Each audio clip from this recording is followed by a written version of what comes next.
everyone. Welcome to ESH News interviews over here. And tonight we are going a long way to Hamilton, Ontario, Canada.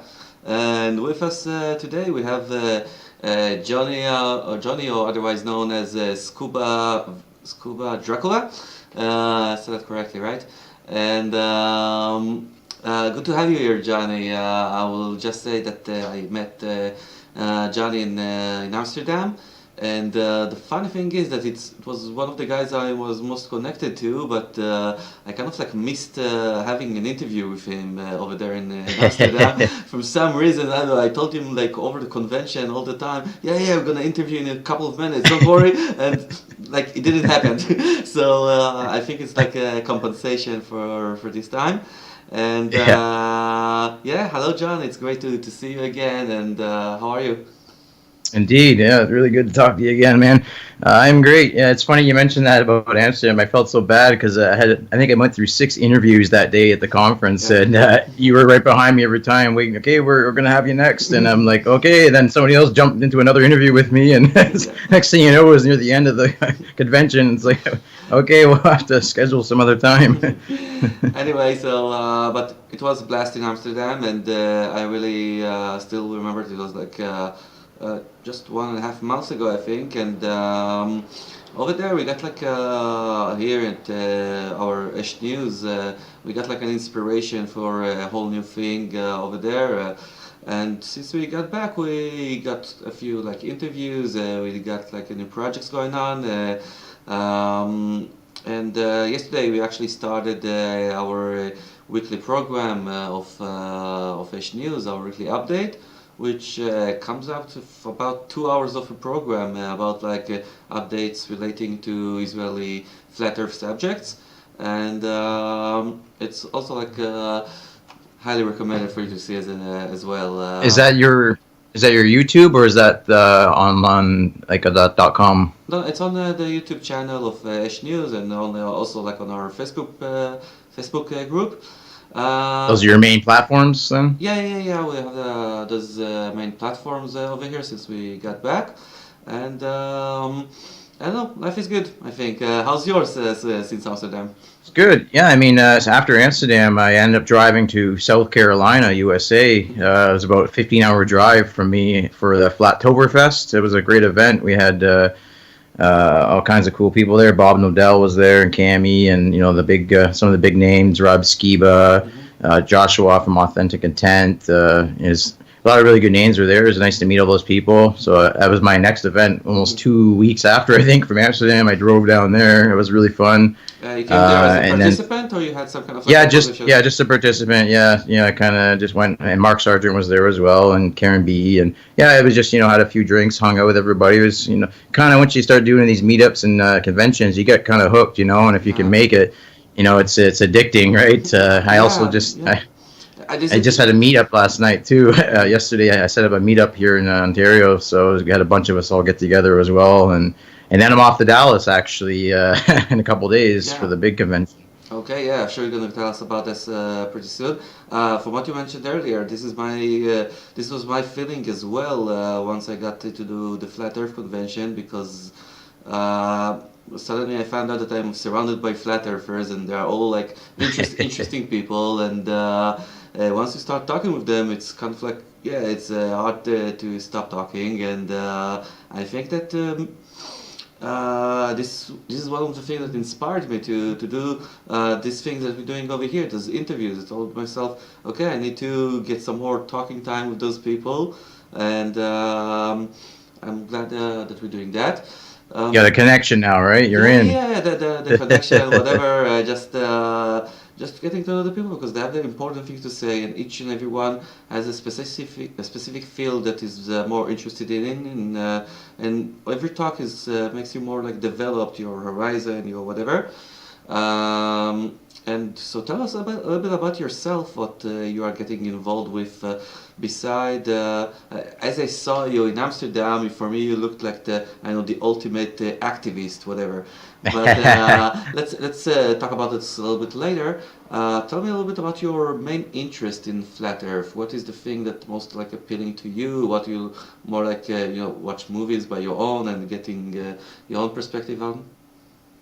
I guess in flat Earth, I piqued my curiosity when I was always kind of wanting to know the truth about things, and always been, kind of anti-government kind of guy. Mm-hmm. And I fell into flat Earth just from going through conversations with friends. Had been talking about nutrition and corruption in the industry with the medicine and everything, and it just stumbled upon me. And then I was like, okay, I have to check it out. And I looked it up, and then 10 hours later of YouTube videos, I was pretty much convinced, and I already had kind of questions before it, never put two and two together. And then with flat Earth, I mean, it's not one specific area I would say it interests me. The whole thing is just what is truth, I think. And once you start to discover the shape of the Earth and everything is connected, we are unique, and there is creation, we are all intelligently designed, those types of things really correlate well with everything in life with me now. And my whole perspective has changed. I'm still always looking for what's next, and just trying to figure out truth, really, right? I'm also very passionate about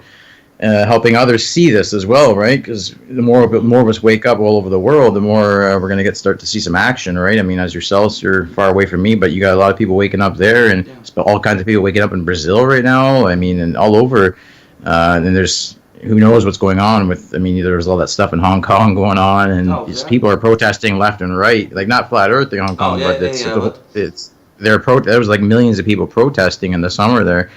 So it's just it's an interesting time. It's like a bigger thing than flat Earth. You're saying it's like a whole kind of like a movement that starts to open up their eyes and doing that kind of like simultaneously over the world. You're saying.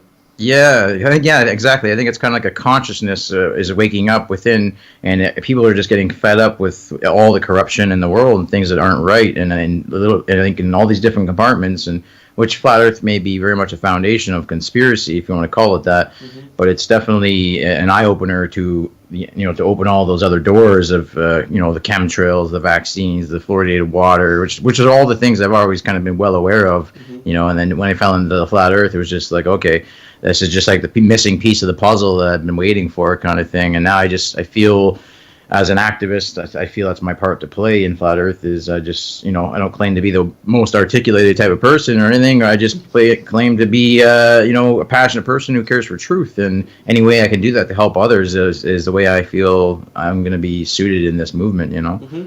Let's start off that you're a redhead, so it gives you at least a good place to start with, like motivation and enthusiasm and all of that. Well, I would say I'm more blonde, I guess, but I do have the reddish hair, red kind of here, and then the blonde on top. A ginger type, I suppose you can call me. Pretty much.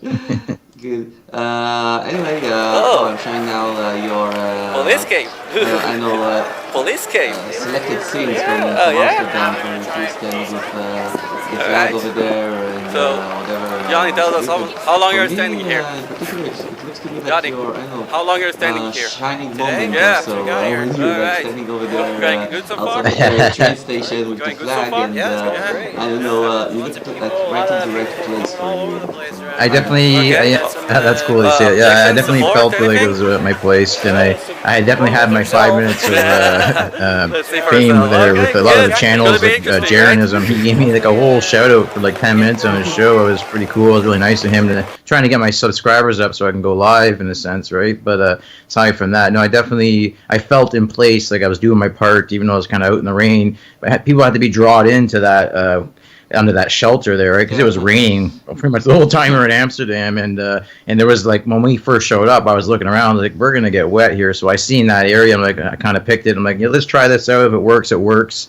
And we were lucky because the people between the police and the train station security, they didn't know whose jurisdiction it was, so they couldn't really do anything. Thanks to Jason from the Globe Live Tour, he knew how to handle them, and he knew that they just didn't know how to deal with it properly. So we got away with staying there. But aside from that, we were all kind of still tucked away in the back there. So I felt I had my flag, and I was just up in the front there, kind of drawing people in, right? And it definitely worked, right? I didn't actually get as much as myself wording in with people, like having conversations, because I was kind of just up front, more reeling them in, right? And then letting them knock them out, kind of thing.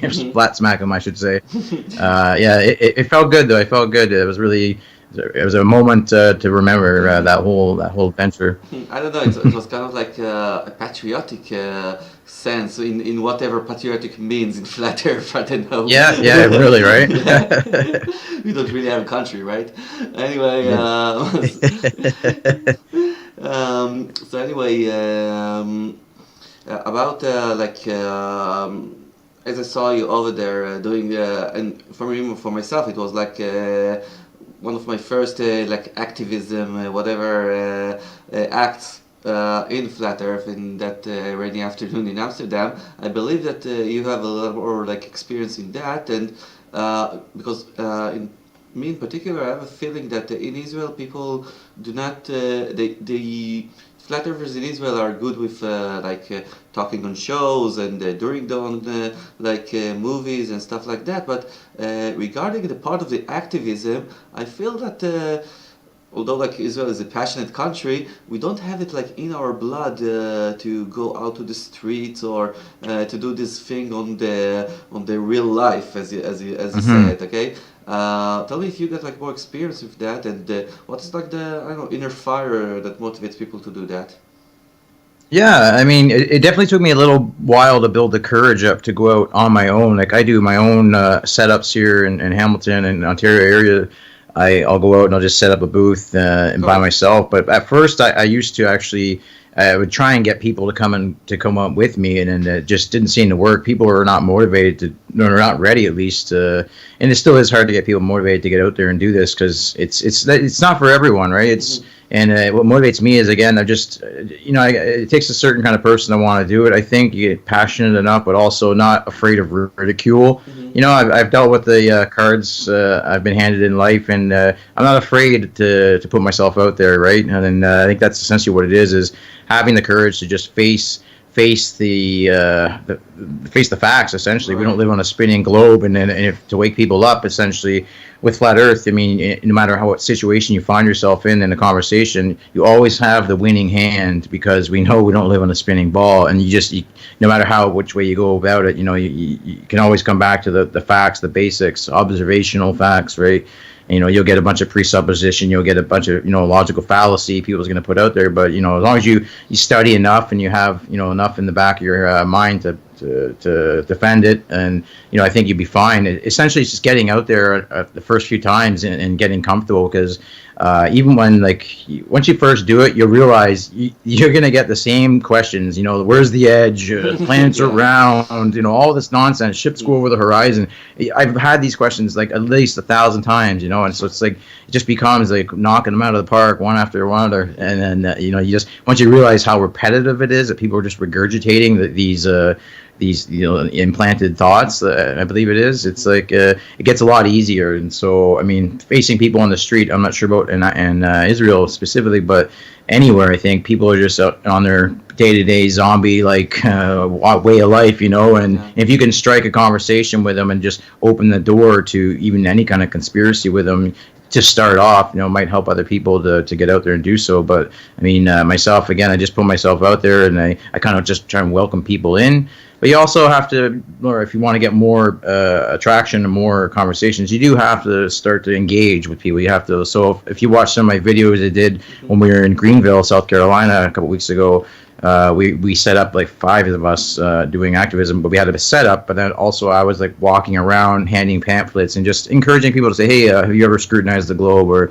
you ever heard about flat Earth, blah blah blah, and just trying to engage in a conversation with them. And of course, you're going to get people who are rude. You're going to get people who are just going to walk past you and not acknowledge you. But you're going to also get people who are curious because they've heard of flat Earth, and most people have. And I think we're already in the midst of the ridicule stage. Some people don't even think we're there yet, but I mean, with all this, I think people are completely desensitized to discovering the truth in flat Earth, right? Because all there's all this nonsense about it and disinformation. So they need interactions. They need to talk to people in real life, and that's where I feel activism is an important thing. Because we also have people who do stuff online, like yourselves, and other popular YouTube channels and online stuff like Journalism, Globebusters, Deep Inside the Rabbit Hole. All these types of things help, but we all have that role. So on the street or online, we have to be able to point each other and cooperate with everything, right? So to be able to make it work for yourself, I think it's just getting comfortable. And like for me, again, it's just to get where I got my courage from is just wanting the truth, and I feel it's in my blood to pass it on, the information, any way I can. Yeah, I got like a few things to react on what you said. First of all, I think throughout your words, I kind of like understood why Israelis don't like activism over the street, because we've been into the army for like 3 years. We're enough with like action and thrill life, whatever. People had enough with that, like in the army and in their everyday life, whatever. And and also like people over here can argue on anything. Like the basic thing is like politics, but about religion, about whatever you want. You're saying that you put like two Jewish people inside the room, you get like 4 different opinions. Okay, meaning like we are inside ourselves, inside of in our single even like body are like divided, and if you put also like the flat Earth into this equation, okay, over in the street, so mayhem is gonna erupt. But this is what we want eventually. So we're getting. But is it so scary though? I mean, right? Like, I mean, it's just simply asking somebody to think about where they live, right? I understand that it's a lot more hostile environment, and you guys have gone through a lot of. Action, I suppose, right? So I can see what you're saying. I mean, when it comes down to like religion, again, like the globe itself is a religion, right? So I just try and break it down and to what the flat Earth is. Essentially, it's what we experience. It's an observation. It's not a belief, right? So I just wanted to bring that down to that, essentially, with people with different. It's not really an opinion. It's actually everyone has their own opinion, of course, but it's what we observe, it's what we experience, right? Just to bring it down to that. The thing is that Israel is a very difficult country regarding the differences between people, okay? Because there's like it's a country of immigrants that they came from all parts of the world, and they have to get along with each other, with other nations that are over here, and it's very stressful. I guess it's kind of like our destiny in some way, this from my perspective. And one other thing I want to say about this activism, I for myself, I learned media, and I remember in my studies we always talked about some kind of like someone who gives the message, someone who receives the message, and like the message which is in the middle. Now the medium, okay, the one that you choose, the medium that you choose in order to put through the message is very important, because as you take more like a distant medium, the chances that the effect of the message will be like a lower effect. For instance, if you like talk to someone on the telephone, or if you talk with someone on the WhatsApp or something like that, then it's like your message is like it's lower, it's like weaker. Now, if you meeting, the best way of communication is to meet people eye to eye and speak with them like directly without any kind of like medium in the middle, and then your message is like the strongest, I think. So this is why activism on the street, meeting the people, I think it's like the best thing the best way to put through the message. I agree, because you can hear the tone of somebody's voice, you can feel the vibrations, what they're resonating. You can because there's a lot more to this world that we don't even comprehend, that we're just taught to ignore in all of our senses. But when you're having a conversation with somebody, you have a mental connection as well, and in a line of sight with somebody, you can really see the passion, the truth, or whatever it is, the conversations, wherever it's going. It's definitely, I would agree 100%. One-on-one, face-to-face is the best way to communicate these examples of where we live and anything, because people can easily become a different personality online. Everybody's a keyboard warrior, right? Or, you can hide who you really are in a sense. But when it comes to face, people aren't going to be shooting their mouth off and, being as rude as they would face to face, because there could be repercussions to those, right? If somebody's saying a certain thing or being insulting or whatever, right? So yeah, definitely I would agree, and it is very important. Mm-hmm. And tell me one other way of activism, as I saw it, is people, flat earthers sometimes go to places, put on stickers on things. I saw lately someone posted that he put a sticker in a toy store, on children's NASA toys or something like that. All and under the globe. Yeah, all kinds of activism like that. I know, putting signs on the street, like you, standing with the flag, whatever, do graffiti. Are those the things that are actually work? Do they have an impact actually on the? Yeah, I think so. Like myself, again, I'm not shy to show these types of things. I wear shirts all the time, flat earth activism shirts, wherever I go. Sometimes I get questions from people, or I even just when I order, say you order a coffee at Starbucks or something, put your name as flat earth or whatever, or throw it in there in every kind of conversation. But the stickers as well, like my whole truck, the whole cap of the back of my pickup truck is I got all flat earth stickers, research flat earth. So everywhere I drive, when I'm in traffic, people are seeing that, right? And that's part of activism. If you go in stores, you got to watch sometimes in shelves where you put stickers, because they'll take it down, but you can easily do it. You can slip them inside, say like flat earth cards or pamphlets inside books in the bookstores, or in little places, even in hotels. You can slip them in the Bible. You can put them in little places in the, behind things, or anywhere somebody's going to find it or stumble upon it. But even stickers on the bus stops, or little things like this, stickers, pamphlets, cards, you leave them lying around certain places. When I was doing activism in Greenville, it's really funny. One of the guys, his name's Critical Inception, Alex, he had got these little, they're $100 American dollar bills, look like $100 bills, but it's actually, so you leave it on the ground, somebody goes to pick it up, and it says research flat earth right under it. So it's just like a little bit of a teaser to make them grab it, get them thinking. There's all kinds of ways to do this, right? There's also activism you can do with, say, your Wi-Fi signal on your phones or your home Wi-Fi. If you use Wi-Fi, I personally don't use it, but you can set it to flat Earth, or research this, or Earth's not a globe, whatever. You can just leave little messages, Another way to do it.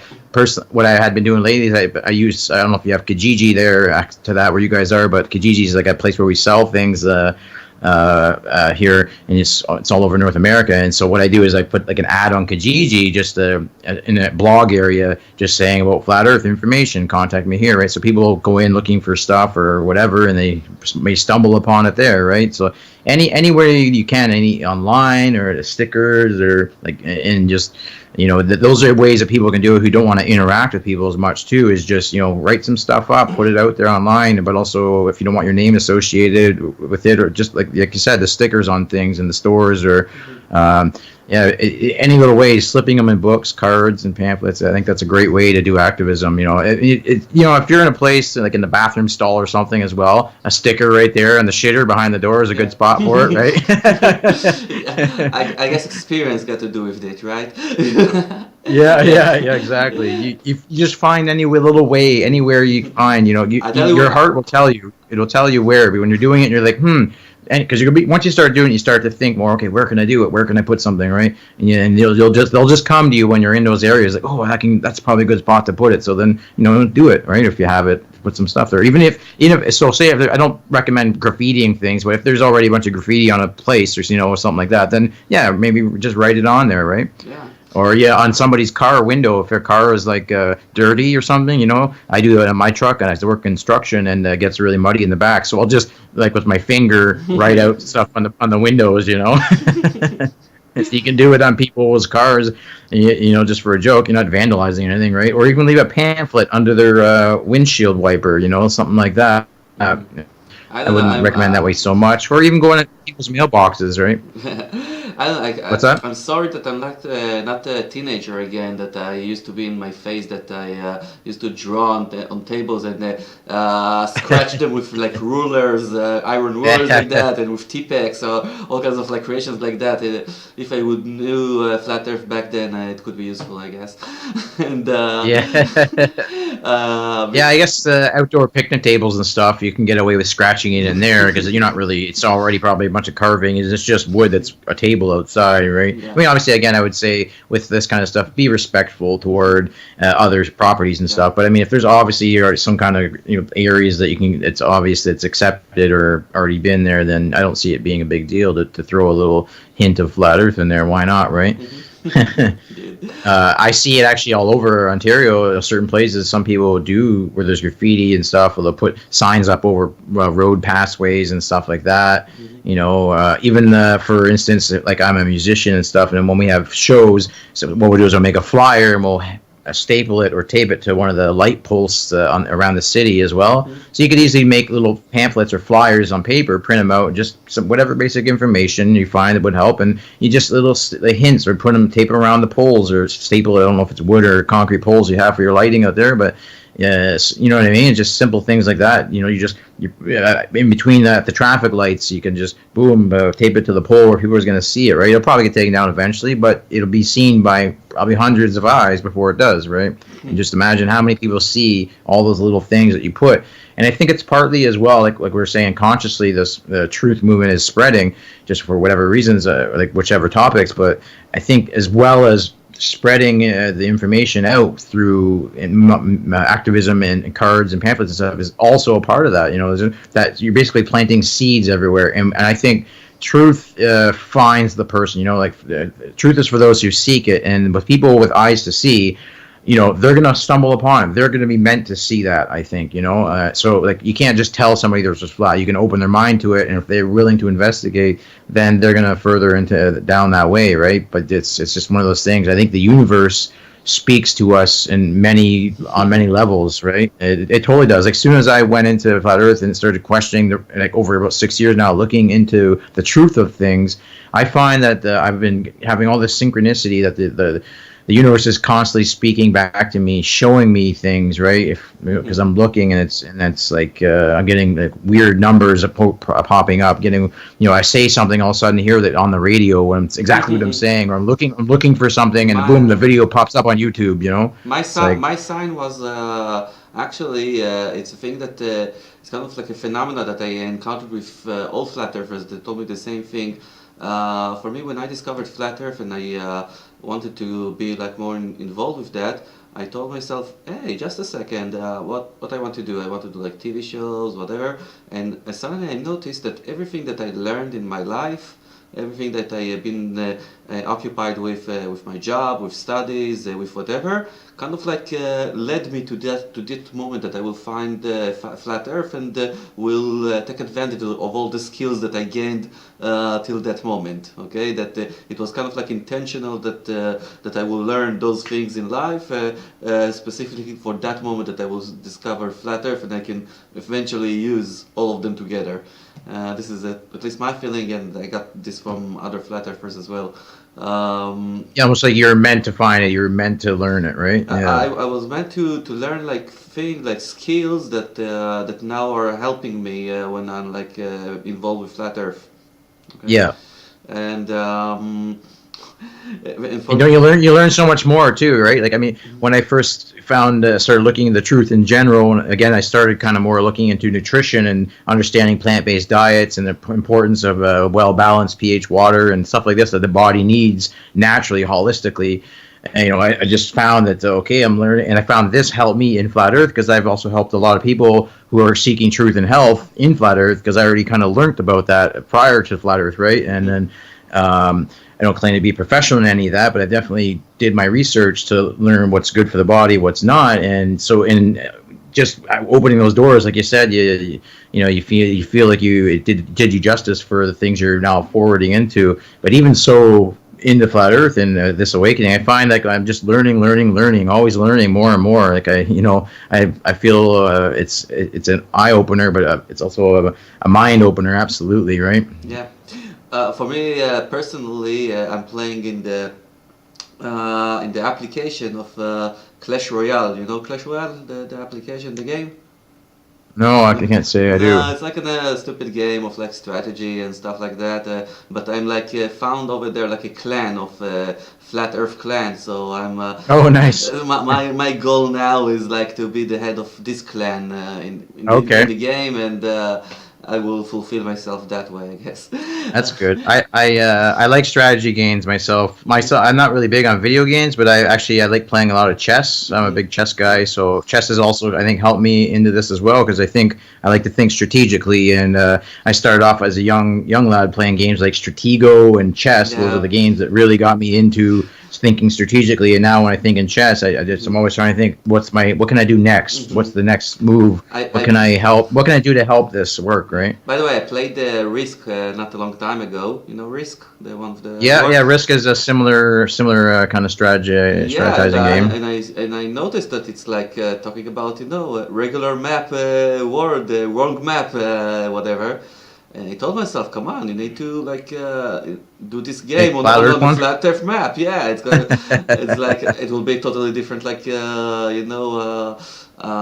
of acting, because I played the Risk also like in different maps, and it changes all the time, like when you change the map.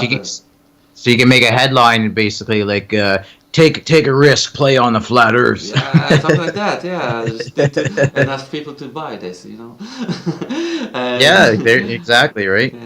Yeah. Any little things we can do, games or any little memes, stuff like this that help. Like I would say, gaming is a good way, and apps that can help people learn. Like David Weiss from Deep Inside the Rabbit Hole, he has that sun and moon Zodiac clock, right? And that's a great app for people to learn, right? And he's making a little bit of money off of it. I mean, it's not that expensive. It's he puts that money right back into the community. Mm-hmm. So it's a win-win situation, I think. And the map is full of daily videos. Putting out all the time when I'm like starting to flat smack people. I'm like pulling out my phone and I'm like explaining them. Yeah, this is the Earth or whatever. It's quite useful, of course.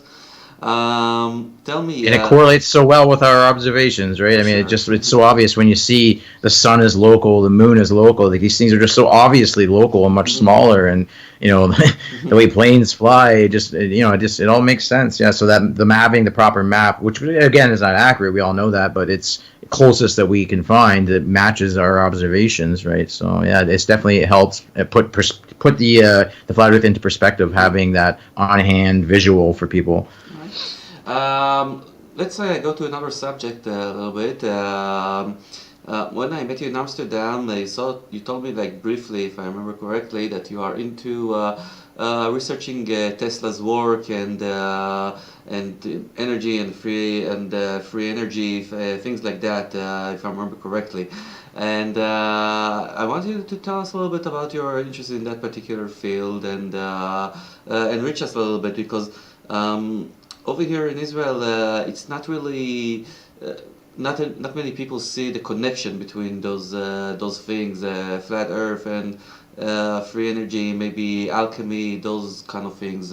But I personally think it's very interesting. Tell me your perception about that. Yeah, certainly. I mean, I've been into Tesla for a long time, mostly over the last 10 years, and he's actually has a connection to where I live, because Tesla was originally, he harnessed the hydroelectric dam from Niagara Falls, and that here in Hamilton, where I am, was the first city in Canada to be fully electrified from the hydroelectric dam, aside from New York. So, and we actually had a bunch of locals here, Serbian community, who had paid out of their own pockets and through festivals to support Tesla. We have a Tesla festival every year, and the last 3-4 years now it's been going on. But they had paid to have a street named after him. People were fighting to have a school named after him, but of course they didn't do it, which is, I think, for obvious reasons. They're trying to hide him, right? In school we didn't learn about Tesla. We learned about Einstein, who did nothing. Tesla has over 700 patents that we use to this day. Yeah. Everything we have, like our phone, our radio waves, all this technology, we have to thank to Tesla, and he never even got a Nobel Prize, right? Although Einstein was Jewish, we also have a big issue with him. Don't worry. Wait, who? Oh, Einstein? Yeah, it was. Yeah, You, yeah, you, you know, it was. yeah, It good. was actually nominated to be the first president of Israel. In when Really? Israel was established, we have like a prime minister, which is like the leading, the leader. I don't know, the operating figure, and we got the president, which is more like the formal figure, like let's say the queen, whatever. The queen in England is still your queen as well, right? In Canada, right? Yeah, I mean we don't really worship her like England does, but UK, yeah, essentially apparently owns Canada, right? We follow under the UK.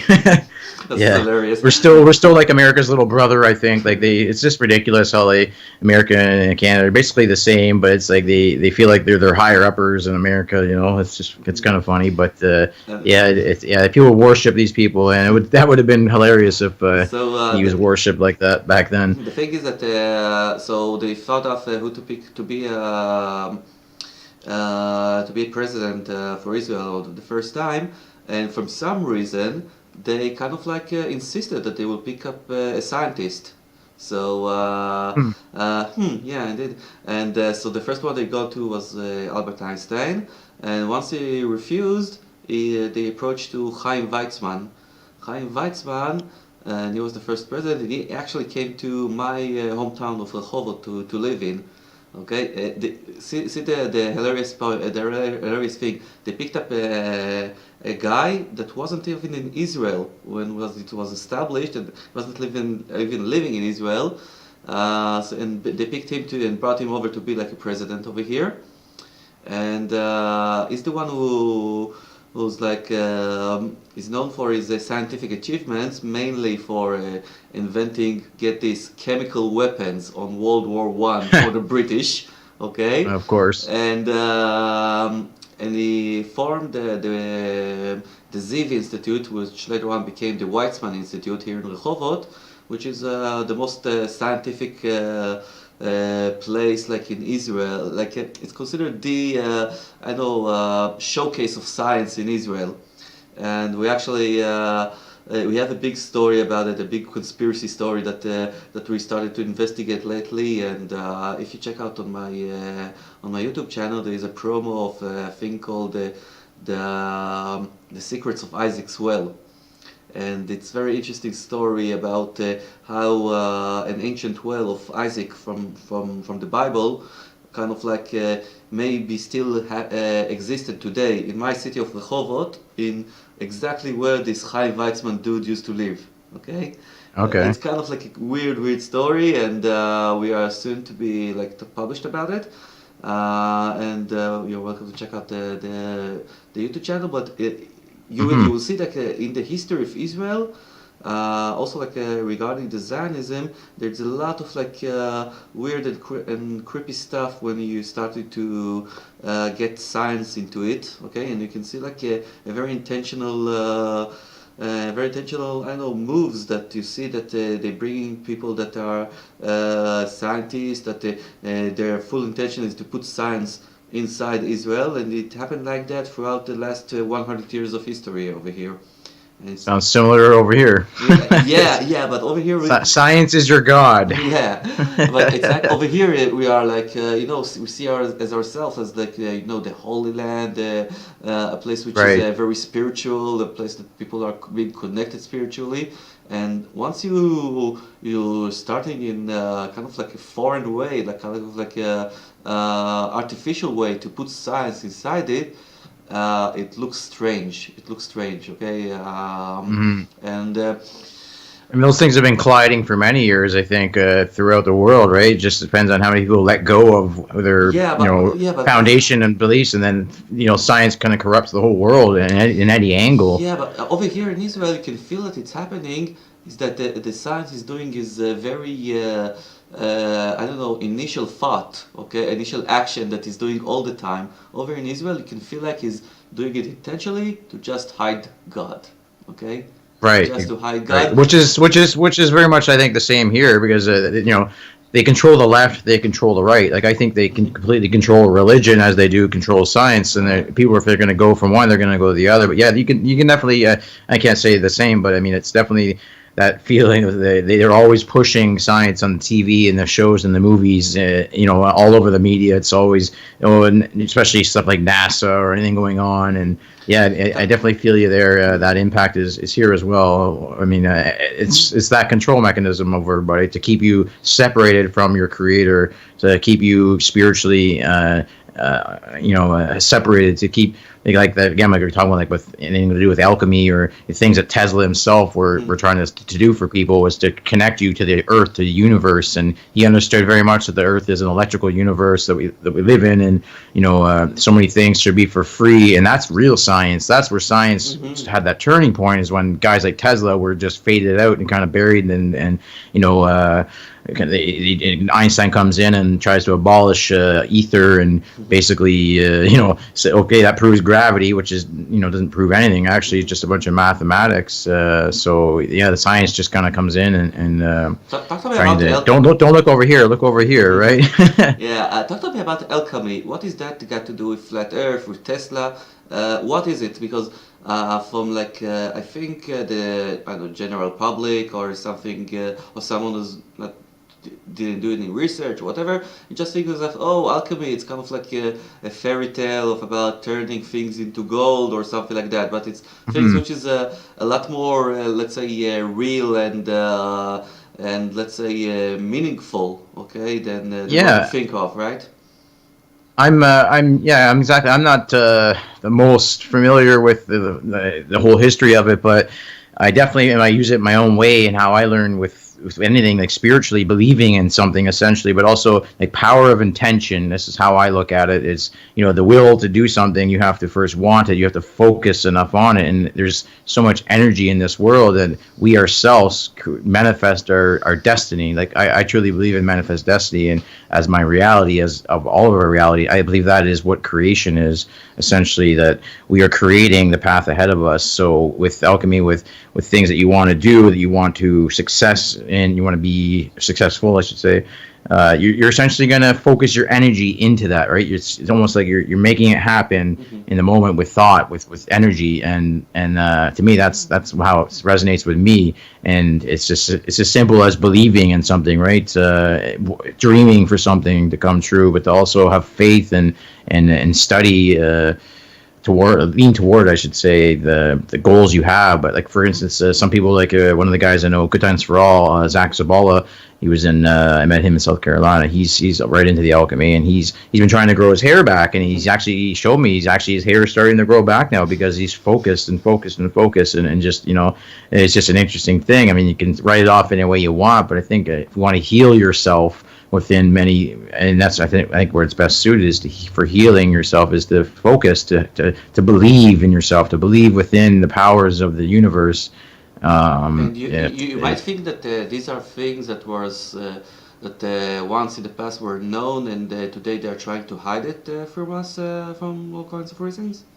Absolutely. I mean, they're obviously hiding so much from us, like especially with diseases and things going on in the world. Like they're just trying to inject you with vaccines and weaken your immune system, because our bodies are working machines, right? They're naturally able to heal themselves, and so with when they're constantly beating our immune systems down and telling us we need science rather than rely on our own holistic methods. And part of holistic healing is spiritual as well. It's mental, right? You have to believe you can heal yourself. You have to believe just as much as you need to help your body function properly by giving it proper organic plant-based foods and things, and not overeating in meats and junk food, sugars, and intoxicating ourselves with chemicals. And we all have our vices, but I mean, understanding to do it in moderation is very important, especially understanding the leading killing things like cancer and that is meats and prescription drugs, and so we just need to make sure we're more responsible with those. But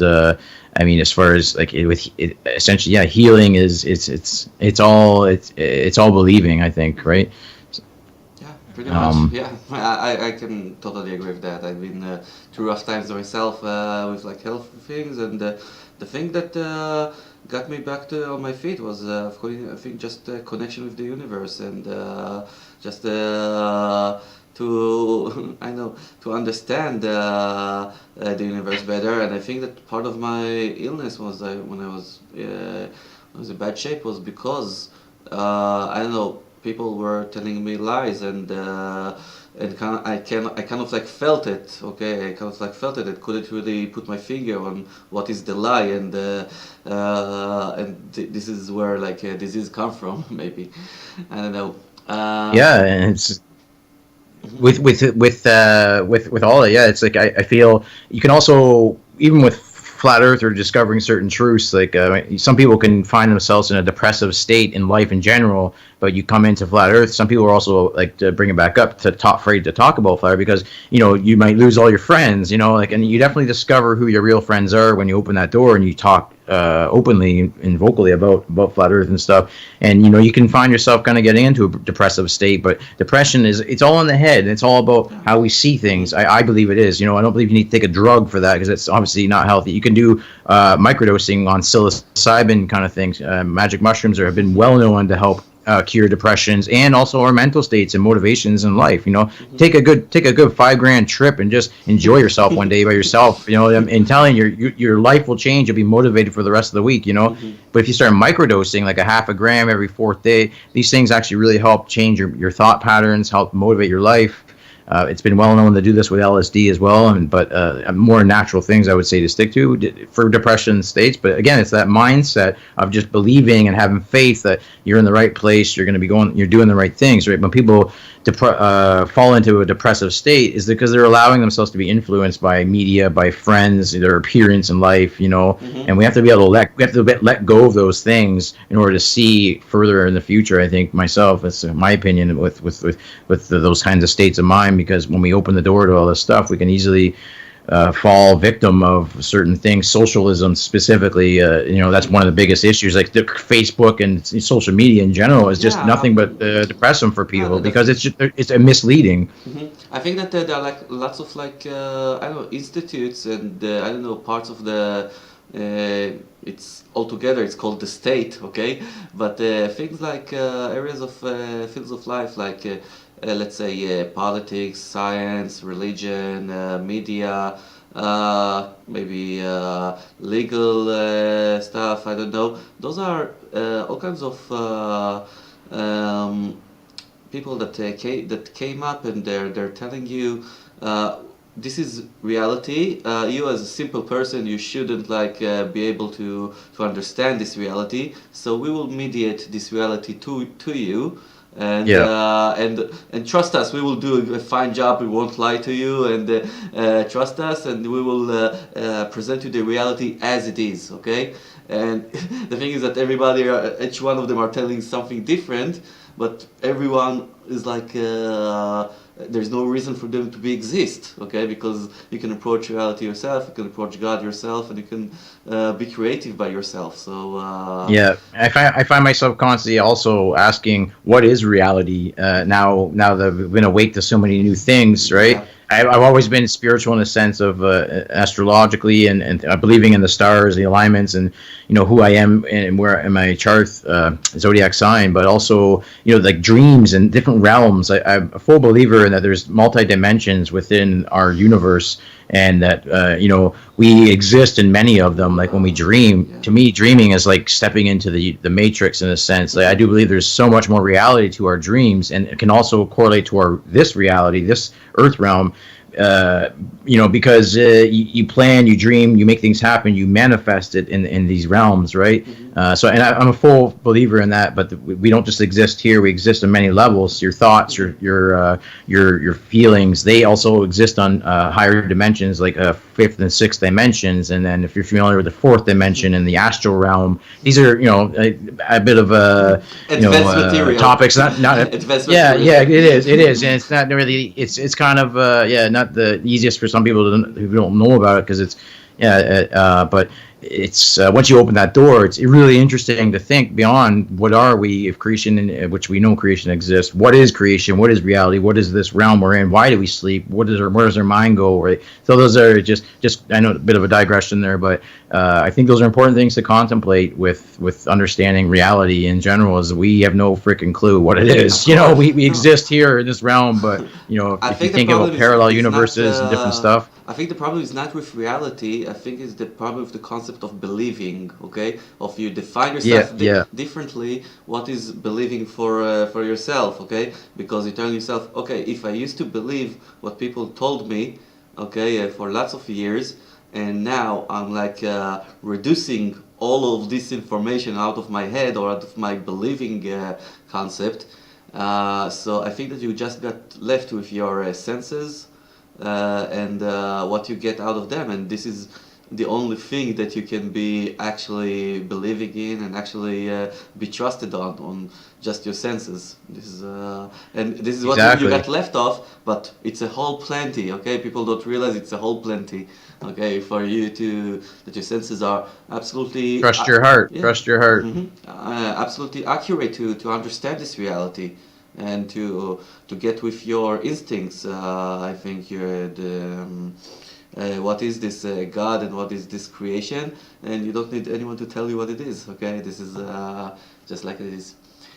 Anyway, it's within, right? And as within, so without. So I think it's a really good point you make. Yeah, we need to trust our own senses, and just to go back to Tesla for a quick minute before I wanted to bring it up is like with him and with the healing fields stuff that he was into is to help you also for your body to balance itself, to allow you to feel these senses, is to get rid of all the toxins in your body. So learning to get antioxidants, to cleanse your body, to heal yourself, that is going to help you progress further into using your senses and squeegee your third eye, kind of thing. And Tesla himself knew it was all about basically the healing fields of nature, and he used what's called the electromagnetic pulse therapy system, and it would basically using electromagnetics pulsating through the body would help stimulate the body and work through your blood cells and actually cleanse your body. It was very, very healthy. It's well known to cure cancer. It's well known to cure bone injuries and stuff, right? And like healing the body in general. They won't admit in the mainstream that it actually cures cancer, but it's been well known to prove that. Of course, they just legalized it recently in the last few years in Canada to use this machine for pain relief and stuff, right? But once you get starting to get your body comfortable, then you can help actually start getting your mind comfortable to start really perceiving this everything, right?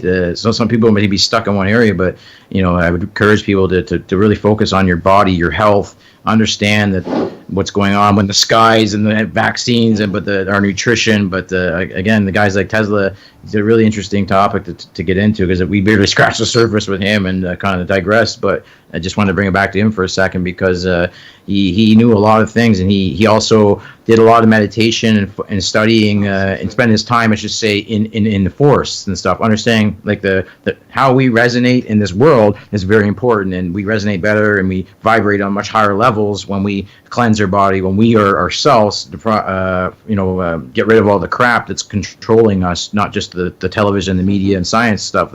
It's your mind, it's your own personal change that you have holding you back. And so go for walks in the forest, go enjoy the resonance of the trees, because trees are such a beautiful thing, and they very much have their own frequency, just like water does too. Yeah. Being in water has, sometimes you go by the lake to meditate, to be calm, because the water is has its own frequency, and it brings you down to vibrate on more a clear thought pattern, I think. So just to throw that in there about making sure people will understand that take care of yourself first, right? And you will proceed a lot into the world a lot more clear.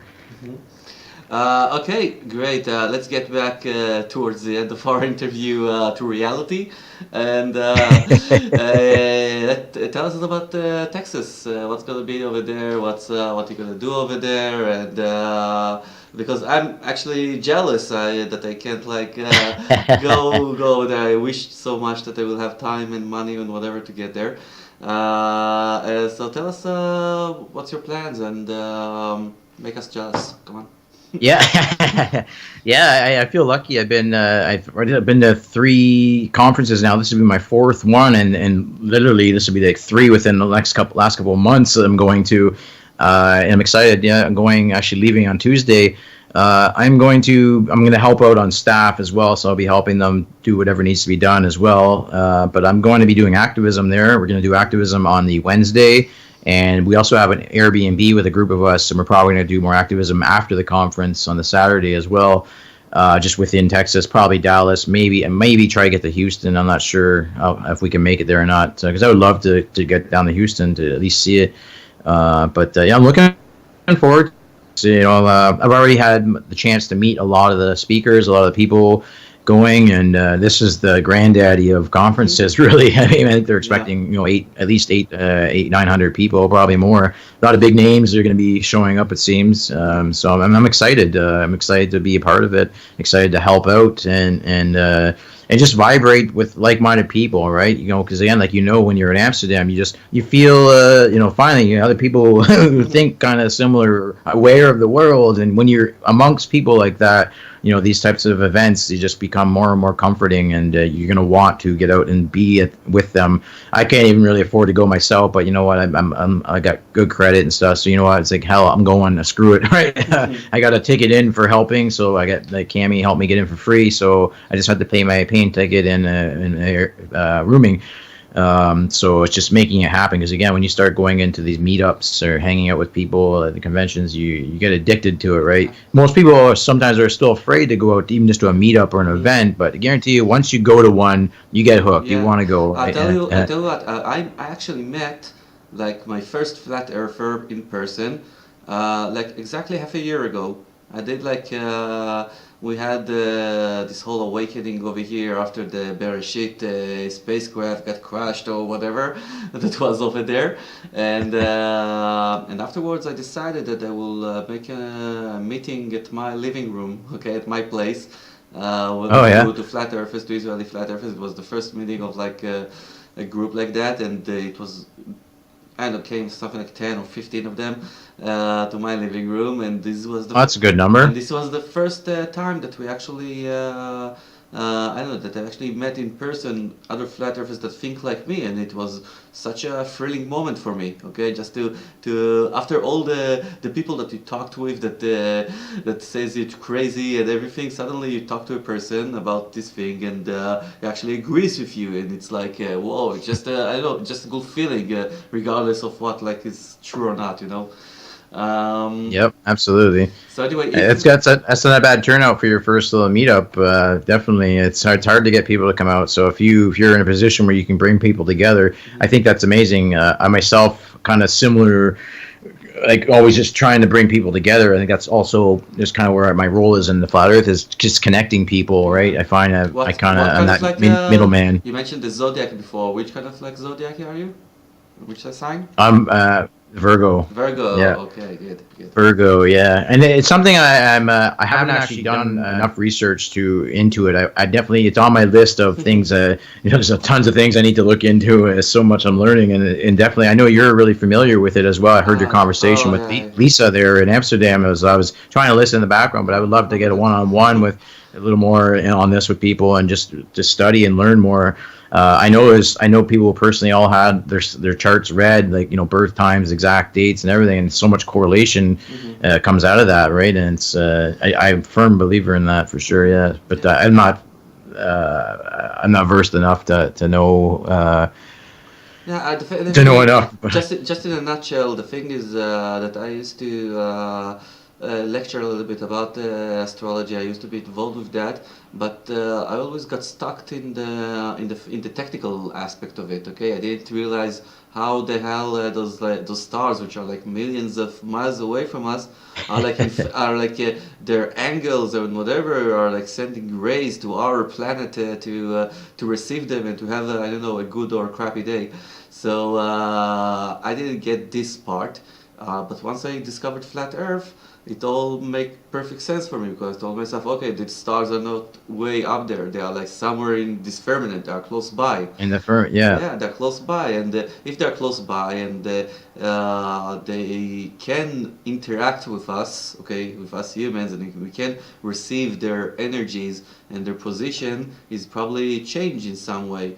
And if it's a thing like that receives energy and outputs energies, so you can just call it a machine, a great machine of stars that kind of creates some kind of energy that we get these effects from them with our personality, with our everyday occasions, and Absolutely. and when it's like approachable, when it's like you think you tell yourself, okay, the stars are over here, they're approachable.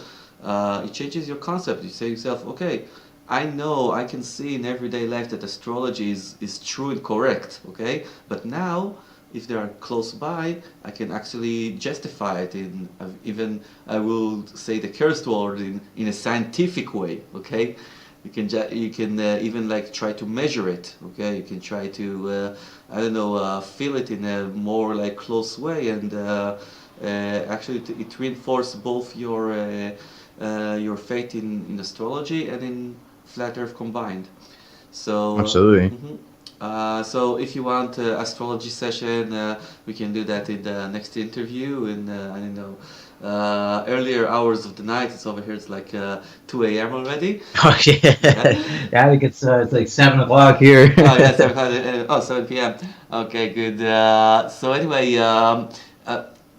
Definitely, I do find that the whole thing with the stars is quite amazing. Yeah, I mean, and just quickly, what is your thoughts and what do you think the stars are? Specifically, just energy. I mean, because when you look into like cymatics or solar luminescence types of things, is it our energy reflected there, or is it that energy reflects us? Yeah, I mean, any thoughts as to are they physical things, or is it? I mean, we really can't know these things, right? I think it's like a part of a machine. Okay, I think that the whole firmament, or maybe our entire Earth, is like one big machine that the Creator Himself created, and this machine is a big Tesla coil. Yeah, it's like it's operating all the time, and it's not only the stars. It's also like the sun and the moon and whatever. If you want a quick anecdote, okay, that I kind of like discovered lately. If you remember correctly, the last day that we were together in Amsterdam, it was also the New Year's in Israel. Okay, I kind of like hosted it for the Jewish New Year's, which is called the Rosh Hashanah. And it's always, are you familiar a little bit with the lunar calendar? The lunar calendar? Yeah. Okay, so in the lunar calendar, it's always like in the beginning of the month, on the first day of the month, you have no moon in the sky. Okay, and on the middle of it gets like you see like in the first days of the month, you see like a banana shaped on the right side, and then you see the moon covers completely on the middle of the month, and then on the end of the month, it's like a banana shape on the left side. Okay. And the new which that makes no sense in the heliocentric model, right? When the sun's on the other side of the supposed globe. Yeah. No sense at all.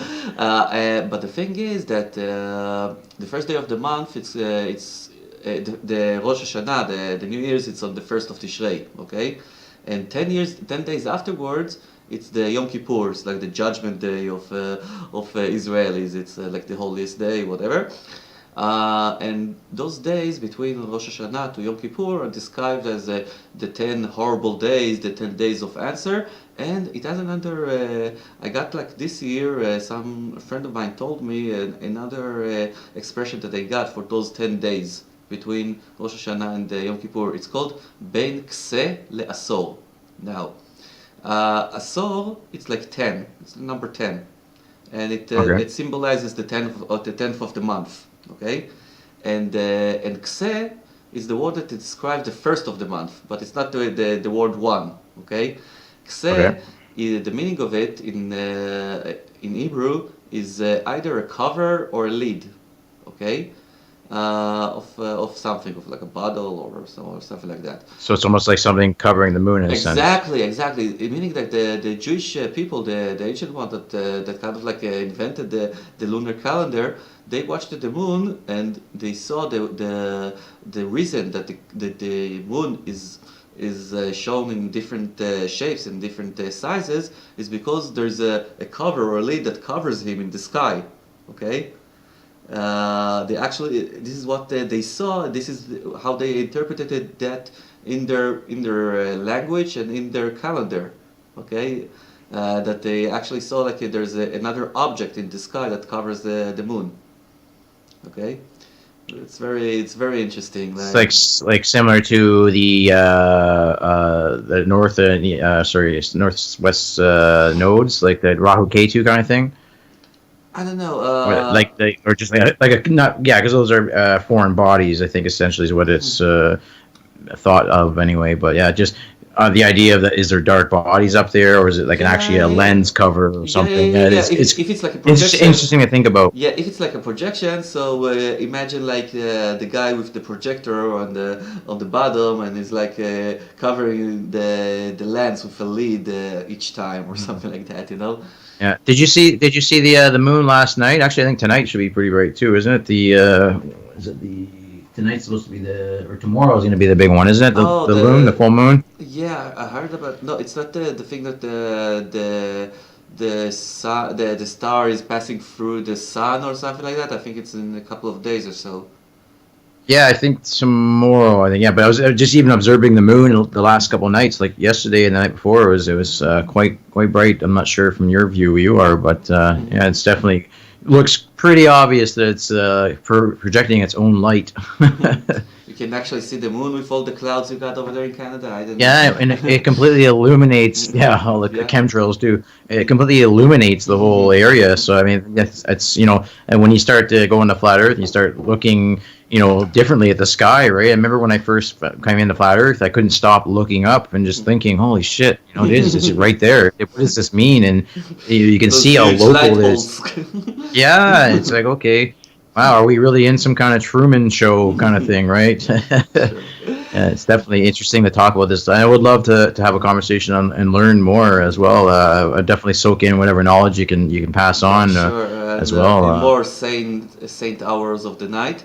And absolutely, yeah. Sure, and it's been a pleasure, Jonny. I really had a good time talking with you. You are a fascinating man, and of course I have lots of fun in the convention in Dallas. If you see anyone over there who is interested to come and host in our ESH News, so spread the word. I will love to interview everyone. Yeah, I will. Mm-hmm. And of course, send my regards to everyone over there. Especially to Paul on the plane. I'm kind of like missing him and everything. Yeah, he's a really good guy. I like Paul. Yeah, definitely. Yeah, he's good people. I know you had a few interviews with quite a bit of people from the convention in Amsterdam, right? It was the greatest gift I got from this trip, and for me personally, I used to admire. I still am admire Jeranism, and for me to interview him in person, it was like a very exciting moment for me. Right on. Cool. So we will continue on the good work, and we'll continue on the interviews. Maybe after you come back from Dallas or whatever. And have a good time.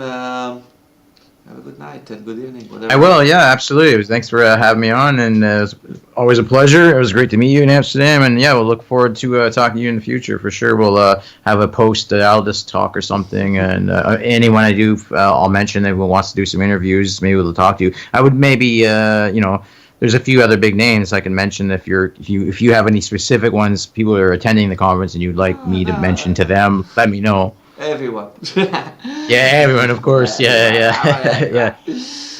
I'm sure David Weiss. Maybe I think he would be an interesting conversation with you, because especially him with the app and everything. I'll mention it to him for sure.